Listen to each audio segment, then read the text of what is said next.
I've told you it is popular when you're in a university to be in the opposition. When Africans were fighting for independence, it was popular to adopt socialistic policies because at that time the Soviet Union was willing to help anybody. So most of the African leaders who were fighting for independence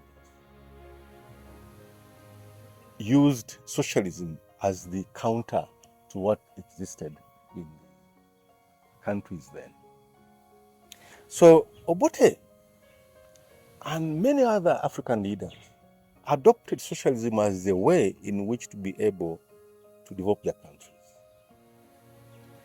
But Obote could not do that in 1962. He couldn't. And the alliance between Obote and KY, which I'll talk about in another day, was intended to secure a capitalist society in the country.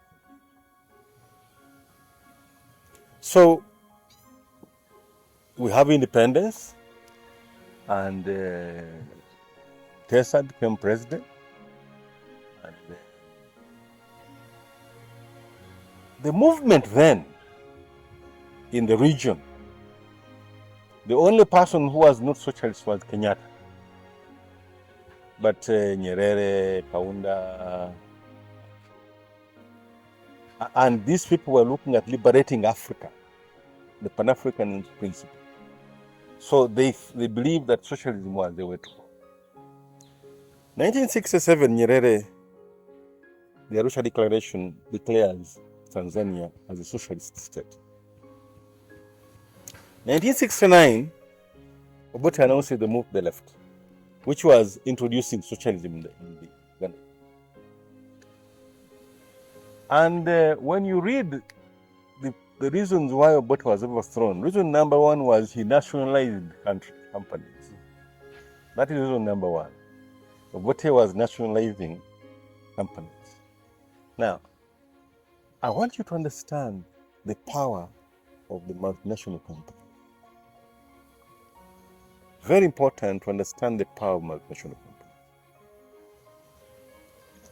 So the first entrepreneurs you see, African entrepreneurs you see, is Mulwana, Wavamuno, who were petty business people in the 60s. When the Asian community left, they emerged. And since then, you've not seen many others. Why? Because mindset. I think yesterday somebody was telling you, mindset. Business is not your thing.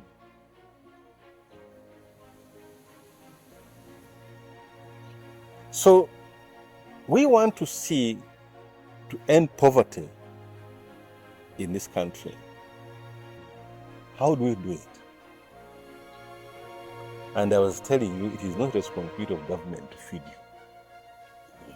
The government Yambi syndrome with you should not exist. People should be able to work and be able to feed themselves. One of your roles is to grow business people.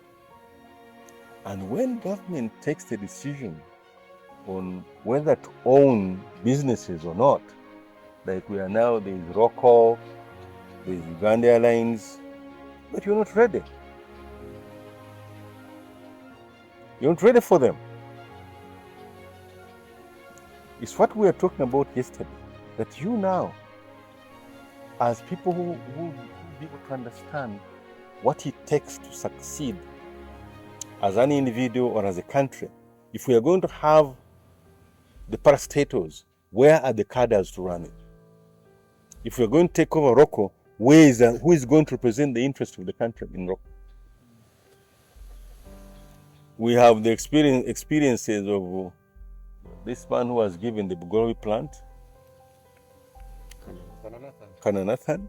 We know what happened. We have the experiences of, there are many others. I think Fred, maybe you remember.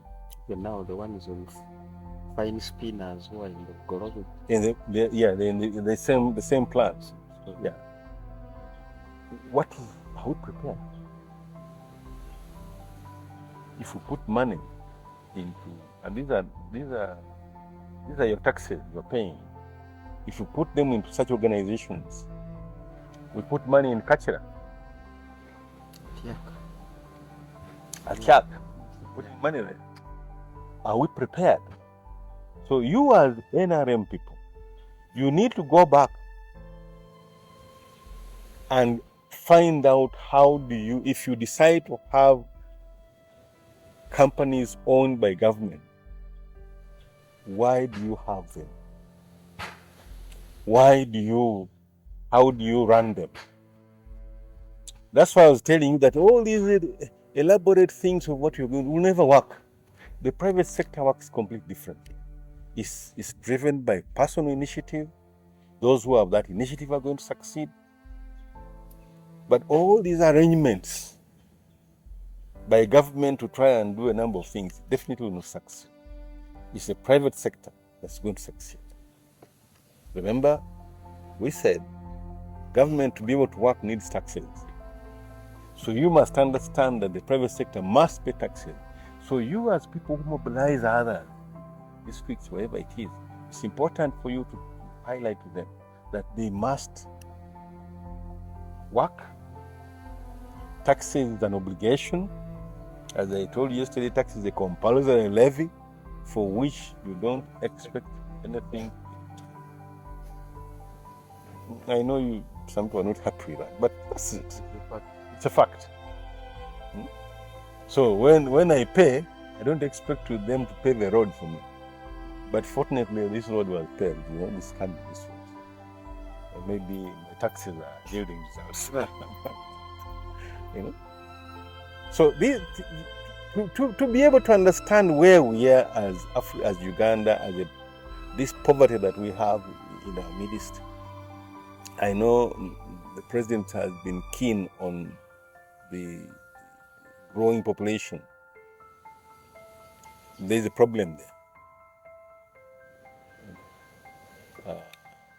I've shared with you, maybe, I don't know whether it's you, I shared with the story of a home where this rich man had 40 acres, divided it into 6 of his children. So each person took about 6 acres.